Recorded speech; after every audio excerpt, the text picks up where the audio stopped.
Today's episode is brought to you by HERdacity. HERdacity is a nonprofit inspiring confidence in women to achieve their professional goals. For resources, networking opportunities, and a strong community of women, visit HERdacity.org to learn more. Welcome to HERdacious, a podcast for audacious women.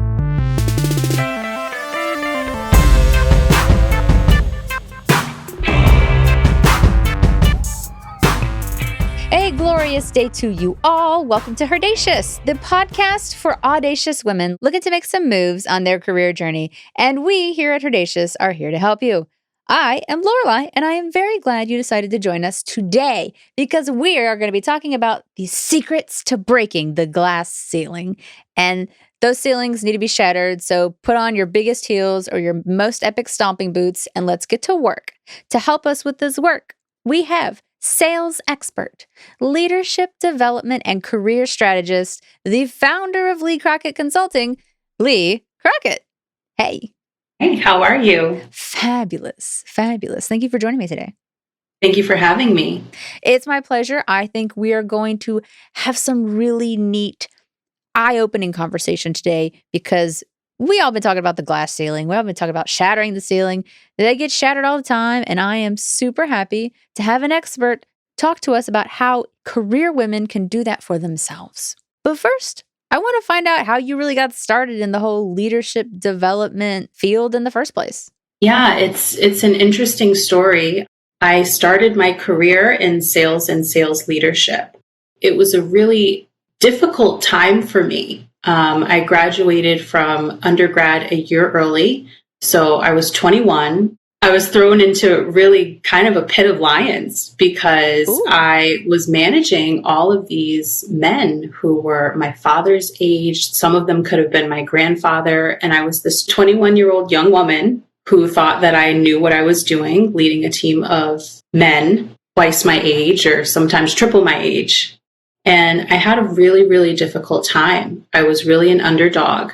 At different points in my career, I was, and I'll give you a list, but not only some of these, but all of these at the same time. I was the youngest person. I was the only woman. I was the only woman in leadership. I was the only woman of color. And I was the only woman of color in leadership. So there was nobody like me for me to look up to or for me to model my behavior after. So I had to really form a thick skin. And in retrospect, it's definitely been a blessing, and it's lent well into, what I do now and how I am as a coach. But it was really, really difficult back then. What ended up happening is I tried right, to get promoted. And it just wasn't happening.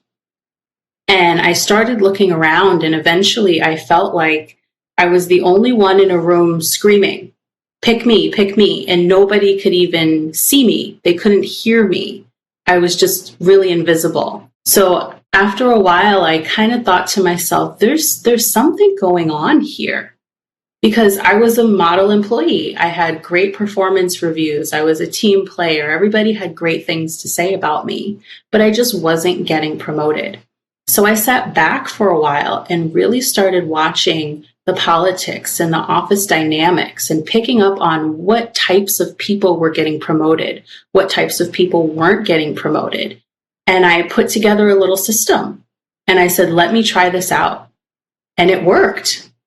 I started getting promoted, and I started building this system with my employees or with my mentees, and they started getting promoted. What made you really hone in on supporting women through some of these tricky career hurdles that most of us will face in the professional realm? I mean, besides the fact that you personally experienced them yourself. Yeah, I think that personal experience is definitely my number one motivation. But outside of that, when I looked around, like I said, there was nobody else like me, not just a woman of color, but there were no women, period, for me to even figure out what the path looked like. There was no path for me to follow. Mm-hmm. I was just in the jungle. I had to carve out my own path. So when I think about that on a broader scale, and as I progressed through my career, there weren't a lot of women coming in behind me either. or the ones that were coming in, they didn't make it very far before they would leave and they would start a business or they would move into another career.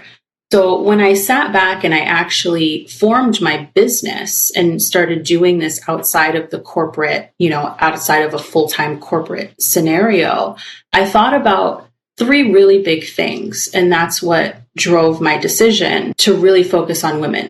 The first one is really understanding the gender pay gap and understanding that women should be able to earn what they deserve.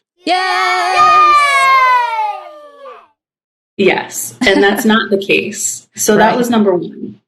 Number two was really focusing on diversity, equity, and inclusion, because if we're not in the boardroom and we're not in the C-suite, we can't make decisions that are going to ultimately affect us. Truth. Women deserve to be in all places where decisions are made. Yes. RBG, RIP. RIP, RBG. Yes. And then the third one was really when you think about the gaslighting in the corporate workplace. Oh. That's a huge driver for me. It's the lack of confidence. It's the self-doubt that women start feeling because they're tricked into believing that they've reached the ceiling, even though they're at a frontline leadership role. They feel like they need to just make do and be happy what they have. I'm blessed to have a job. I have a roof over my head. I have a salary. I should just be content with what I have. And that's not true. So those are the reasons why I decided to really focus on women and do what I do. Excellent. Well, we are definitely talking to the right person. Now, I want to talk about the gender pay gap for just a second. You mentioned that as one of the main drivers for the work that you do. And I know that most of us have heard about this over and over again at work, in the news, on social, all the places. Help give our listeners some real life context as to what the gender pay gap really means for career women. Yeah, that's a great question. We celebrated, and I say that loosely because it's not a celebration at all, but we celebrated Equal Pay Day on March 24th. And what that means is that in order for women to make the same amount of money that men made last year, women have to work last year plus this year till March 24th. And that's only white women. So white women make 82 cents for every dollar that a white man makes. Equal Pay Day for Black women is on August 3rd.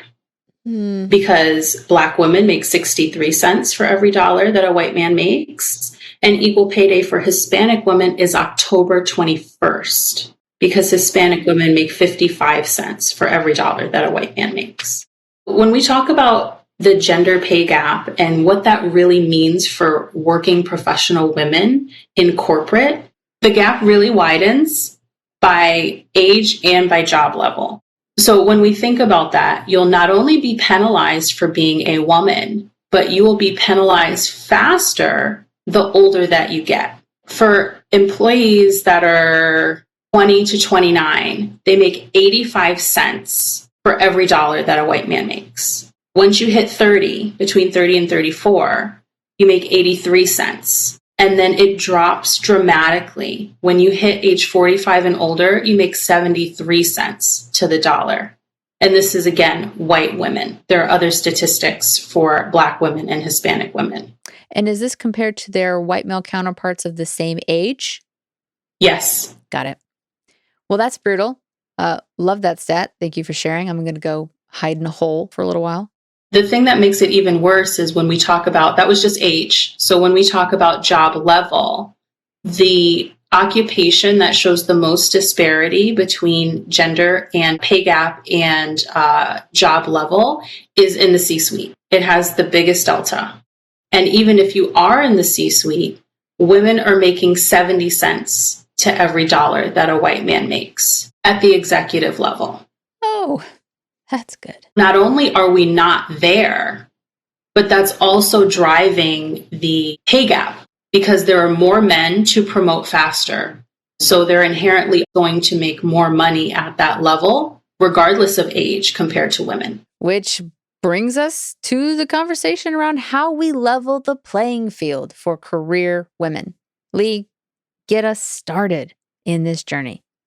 Yeah, the first and biggest thing that we need to know is that there's a corporate game. And for the majority of us, we are not playing it. What do you mean by we're not playing it? For most of us, it's completely normal to expect that we don't know how to play the game, because for almost all of us, we don't know that a game even exists. So the odds are stacked against us. We can't possibly be expected to perform well on any game when we haven't been given the rules. If we don't even know that there's a game to be played in the first place, then we're completely on the sidelines. Can't participate, and everybody around us who knows that there is a game and knows how to play it, it's sort of a two-step process, are getting the benefits of being on the inside of that circle. Okay. Playing the game is really like playing chess, if you think about it that way. It's all about strategy, and the end goal is getting what you want. So for most women in this instance, it's getting the promotion and the pay that you deserve. You need to be able to have a really macro view of what's going on around you to be able to navigate and to play this game. Like chess, you have to be able to anticipate other people's moves, 1 step, 2 steps, maybe even 3 steps before they happen, and understand that you can't control what other people are going to do. But because you're thinking about this strategically, you have a move up your sleeve no matter what it is that they do, and however they move on that board, you're going to be able to counter move in a better way. That's what playing the game is like. I love your metaphor of chess, because all I'm thinking about now is how we got to check the king, and that's checking patriarchy. Sorry, I digress. Exactly. Yay. No, I love that. Exactly. All right, so what's next after we start playing this game? We start recognizing that we're playing a game in the first place. Once we understand that there is a game that needs to be played, we have to be strategic. And being strategic means that we have to check our emotions at the door. We have to understand that it's not personal, it's business, and it's a game. And it has nothing to do with talent. And when we really think about that, that's a real weight off of our shoulders. Number one, if it was about talent, we would all be CEOs. We'd all have the position and the pay that we want and deserve, and we'd already have checked the box. But because it's not about talent, think about all of the emotional baggage that takes off the table. We talked about all of the gaslighting that goes on. So think about how many of us have felt like we're not good enough, or maybe we don't have the experience we need. Maybe we need another degree, or maybe we aren't in the right industry, or maybe we're just not talented enough, or all of these things that we're taught over and over and over by our bosses, by corporate hierarchy, by all of these people every single day, that we're not good enough. Yeah, socialization in general, right? Just absolutely not enough. Right. So if we learn that it has nothing to do with that, and it's just as simple as this is a game, you just have to learn how to play, because we know that we're super talented already, it's easy. How so? Because if you think about checkers or chess again, right, for the first time, you can learn the strategy of how to play that game. It's just following the rules. It has nothing to do with whether you're too emotional at work, or you're too angry at work, or you're not competent enough at work, right? It's just, these are the rules. This is how you play. And the longer you play, the better you are at it.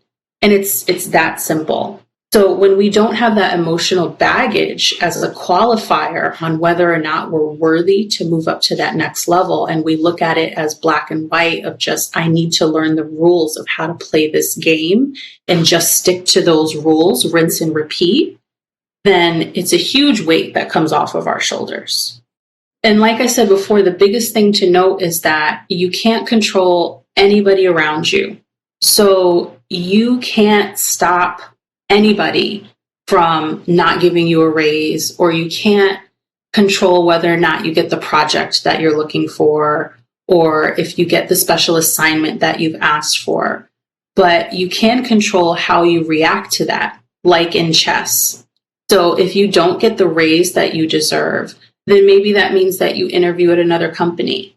Or if you don't get the project that you asked for, then maybe that means you go to somebody else and find another project. But it's always about having a plan B and thinking about, to your point, like you said, how do you get to check that king?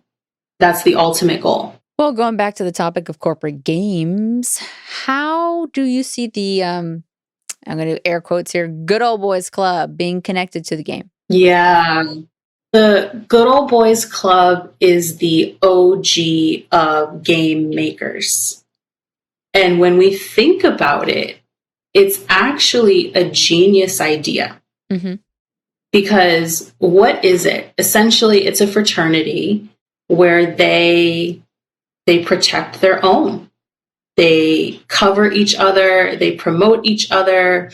They make sure that essentially, as a member of the Good Old Boys Club, you can't fail. And that's the best game of all. If you're in a protected elite club where no matter what you do, you're still good, you're still going to get promoted, you're still going to get more money, you're still going to get a better office, a better title, a better car, whatever it is that you want, it's the best game around.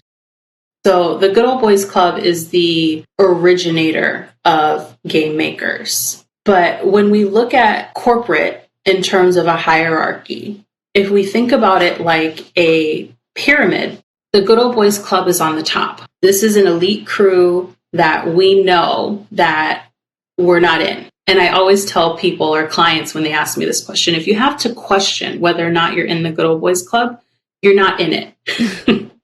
You're either in or you're out. Most of us are out. The next step down is the fast track list. And that's exactly where we want to be as a game player, an active participant in this game that we call office politics. That's where we want to be. The bottom of the pyramid is where everyone else is. And that's where most of the people are. So when we think about the privileges that you get or the opportunity for promotion, if we rank them, the Good Old Boys Club is number one with an exclamation, asterisk, everything, right? Mm-hmm. The fast track list is number two. And then the bottom of the pyramid is number three. So if the bottom of the pyramid is the majority of people who have either noticed that there's a game being played, they kind of see things, they have that gut feeling, they see something's going on in the office, but they don't know what it is, meaning they know there's a game, but they don't know how to play. They're stuck on the sidelines. And they're on the sidelines with all of those other people that we just talked about before who don't even know that there is a game to be played. So the air is thin as you move up the corporate pyramid for a reason. But the ones who are playing the game, fast track list people and the Good Old Boys Club members, those are the ones who are going to get the pay and the promotions that they're looking for. But that's why knowing that there's a game is so important. It's really understanding that there's the real world that you think is happening is not actually happening. It's almost like a matrix moment, like red pill, blue pill. Mm-hmm. You have to know that there's something else at work here and things are not really as they seem. On that note, we're going to take the blue pill and pop back into the matrix for this sponsor break. We'll be right back.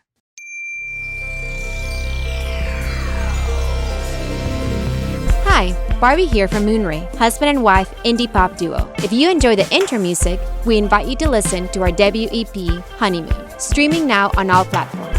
Visit www.moonray-music.com for more.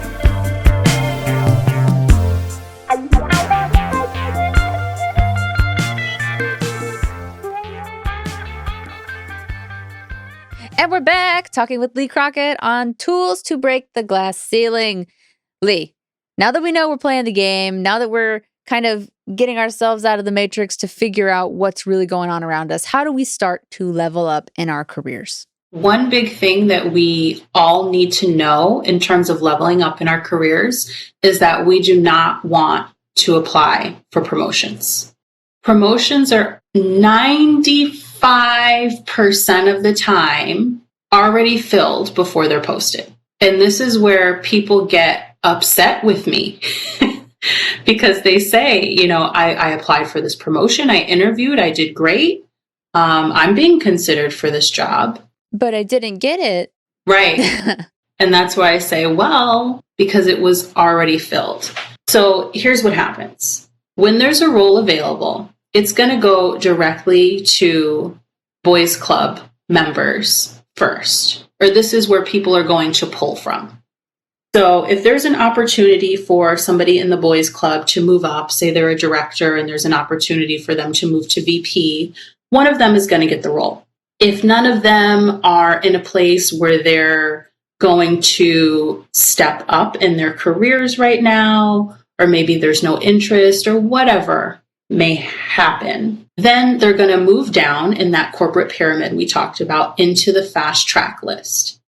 If there's nobody available or interested from the fast track list, then they will pull from the everybody else at the bottom of the pyramid, and they'll select a candidate from there.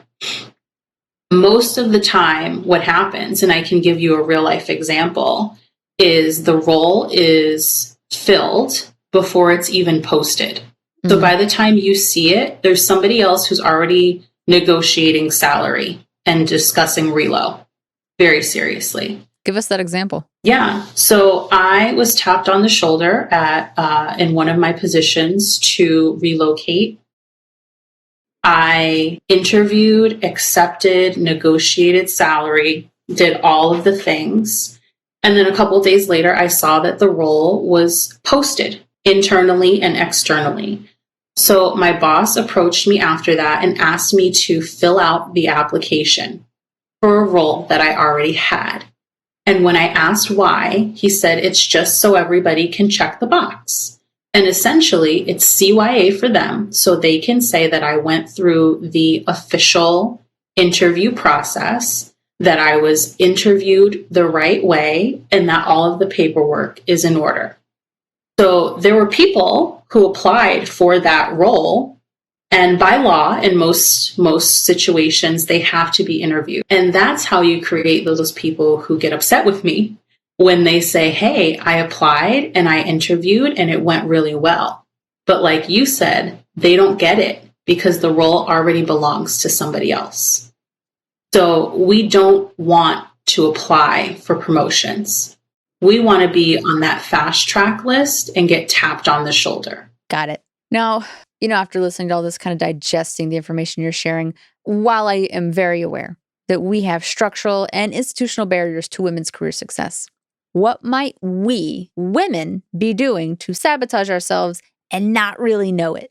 There are a few things that we definitely do to sabotage ourselves without even realizing that the things that we're doing are detrimental and hurting us.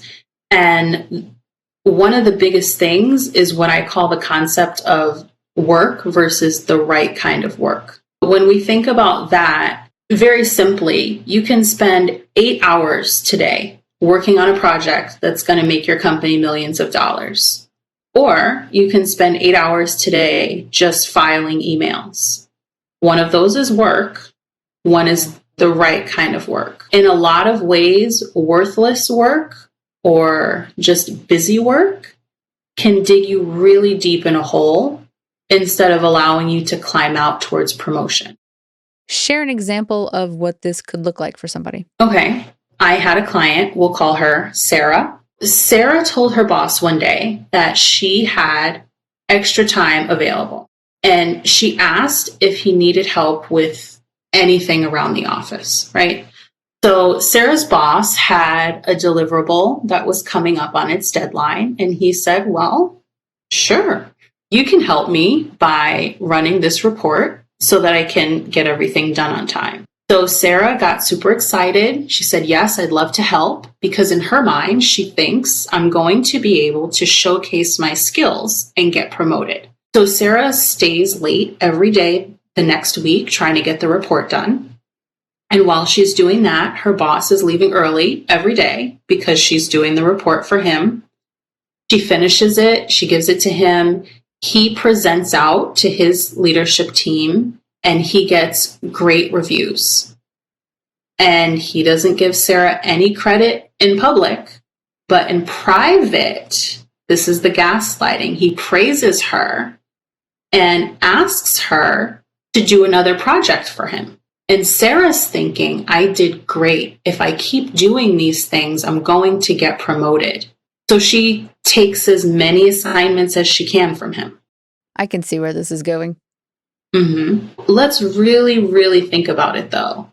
Because if Sarah does this for some time, her boss gets so used to her taking things off of his plate that Sarah doesn't become promotable talent.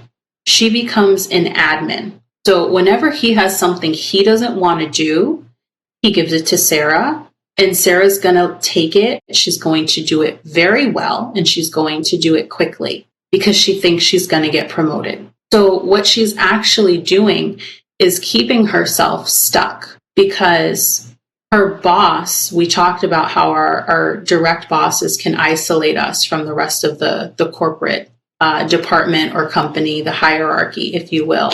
So if he promotes her, then he can't go golfing, he can't leave early, he can't do all of the things that he's used to doing by having this extra support.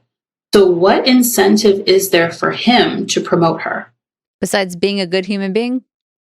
Exactly. So Sarah is doing work, but it's not the right kind of work to showcase her skills as promotable talent. Oh, it's crushing. All right. Well, after hearing about how many worker-related things that so many of us just aren't fully in the know on, like the inherent politics that occur at work, these covert and implicit rules that exist, it leads me to believe that the system is, fairly well stacked against many of us. What makes you think we can affect positive change through our actions? That's a great question. And I don't think that we can. I know that we can. I know that the work that I have just seen personally, the work that I've been able to do with my clients, affects positive change in so many ways. And most of it is just by banding together and being transparent with each other and sharing stories, letting each other know that we're not alone in the things that we've been through, that we share similar experiences, being open and honest about the things that we've seen at work, whether they're right or not right, but just coming together and, sharing those stories and laying it all out on the table is one thing that is going to affect tremendously positive change in the world.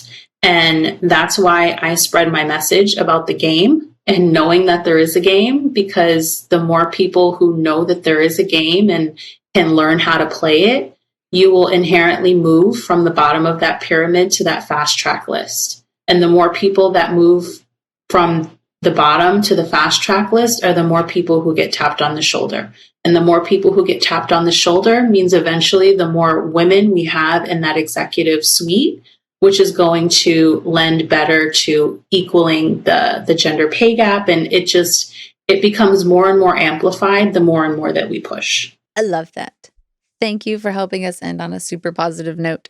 But before you go, share with our listeners a few of the resources that you recommend to help them get their stomping on those glass ceilings. Yeah, 2 great resources that I would recommend to learn more about the gender pay gap would be payscale.com. They do a huge, extremely thorough published report every single year on the gender pay gap.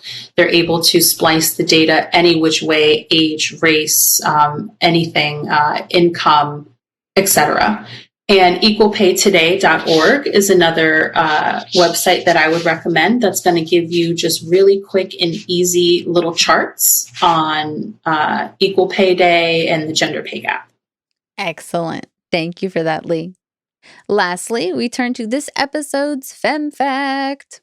As you might have learned by now, We like to be a wealth of knowledge to the HERdacious community whenever possible, and this Femme fact will be no exception.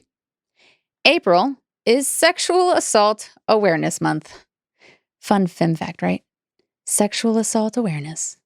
Well, what can I do, right? Except continue to raise awareness because this issue is so huge, it requires an entire month of education. Some of you may recall the massive outpouring of concern and outrage and just flat out disbelief. Well, I take it back. We totally believe it. That flooded the internet when Sarah Everard, a 33-year-old UK woman, went missing while walking home at night at the beginning of March. She was found dead a week later. The suspect, a 48-year-old police officer named Wayne Cousins, is thankfully in custody on charges of kidnapping and murder. Following these events, women across the UK and other Western countries have been speaking out regarding the safety-minded behaviors that they must implement in everyday life just to avoid assault or harassment by men. Things like walking with keys between our fingers, locking car doors immediately upon entry, avoiding night trips altogether, the purchase of mace, batons, even firearms. These are just a tiny example of the wide array of conscious decisions women must make to ensure their own safety in their own communities. Now, I'm not here to get into the details of what women should do to prevent sexual assault, because truth be told, women should not have to be taking these steps in the first place. The primary facet of this conversation around sexual assault is men learning to respect women, our bodily autonomy, our physical, psychological, and emotional safety, and thus eliminating our inherent need for women to act as our own round-the-clock walking security systems in states of hypervigilance. Reducing the risk of sexual assault and violence against women starts with what our society, our parents, guardians, and school systems teach boys during adolescence. Sexual assault education for many girls and women revolves almost exclusively around prevention methods, which I'm sure many of you have heard so many of these quote-unquote safety tips during your lifetime. Things like, don't let your drink out of your sight. Don't wear anything provocative. Don't walk home alone at night. Sarah, wear shoes that you can run in. Text a friend before you go out to exercise, or text a friend before you go out on a date with a stranger. I mean, the list goes on. According to research conducted by Planned Parenthood, parents talk more with their daughters than with their sons about sexual assault and consent. Furthermore, the result of this education, or this miseducation, has led to widespread confusion for boys and young men on what exactly sexual assault and consent really are. I think it's safe to say that we know the consequences that this lack of information has had on women. But to further put things into perspective, here are a few stats that really hit home. In the UK, 97% of women ages 18 to 24 have been sexually harassed. 97%. 96% of those women did not report it because they did not believe it would lead to any resolution on their behalf. In America, every 92 seconds, a person is sexually assaulted. 1 in 5 women and 1 in 72 men will be raped at some point in their lives. In the United States, 1 in 3 women and 1 in 6 men experience some form of contact sexual violence during their lifetime. And fun fact, perpetrators of sexual violence are less likely to go to jail or prison than other criminals. Annually, rape costs the United States more than any other crime at a shocking $127 billion price tag. Followed second by assault at $93 billion, then murder at $71 billion, and then drunk driving, which includes fatalities, at $61 billion. As a side note, the prevalence of false reporting is very, very low. Now, what can be done to combat some of these really shockingly high rates? Though education isn't the only solution to eliminating sexual assault, research suggests that it does have a sizable impact. A few examples include programs targeted at young men, like Coaching Boys into Men and Promundo's Manhood 2.0. The former is a program focused on high school male athletes, whereby athletic coaches teach and model healthy behaviors, emphasizing the need for respect. Evidence shows that high school students who've participated in this program were better at recognizing abusive behaviors than their peers who did not participate in the program. Promundo's Manhood 2.0 is still undergoing evaluation in Washington, D.C., but the goal of the initiative is to obstruct the harmful masculinity standard by engaging young men to challenge harmful gender norms that can often lead to sexual assault in the first place. And we got to be really clear. These toxic messages that young boys and men learn about what masculinity is just as harmful to them as it is for their female counterparts. The reality and scope of sexual assault can easily be something that is discouraging, but I would like to leave you with one more statistic that might just be the light at the end of this very dark tunnel. We are making progress. The rate of sexual assault and rape has fallen 63% since 1993, and which is no small feat. And while COVID is setting us back a tad, it is important to think that the overall trend of sexual violence is on the decline. And we can point to many social movements, including the one that occurred in the UK, where we talk explicitly about the concerns of women in their communities around the issues of violence. So go forth, my friends, be good allies, spread awareness, and most importantly, make good choices. And let's talk about consent with our young men, because they are going to be the standard bearers for our next generation, where hopefully we end sexual assault. And April can be an awareness month about something nicer, like kitten care awareness or puppy dog potty training awareness, or, something a lot more awesome for April. Lee, it has been an incredible conversation today. I hope I didn't bring it down too much with our sexual assault awareness fact, but I have really appreciated your time and your energy today. I really do think a lot of our listeners got a big boost and are ready to go smash some ceilings with the tools you've provided us today. Yes. Get your heels on, ladies. It was so nice to be here. Thank you so much. My pleasure. I'm Lorelei, and this is HERdacious. If you like our show, please subscribe, share with a friend, post it on the socials, do all the normal things. You're welcome to send me an email, HERdacious@HERdacity.org. And yes, I'll link that as well as the resources in our show notes, because I know my email is really long and probably complicated to spell. Until next time, get your game faces on, ladies. We got some patriarchy to smash.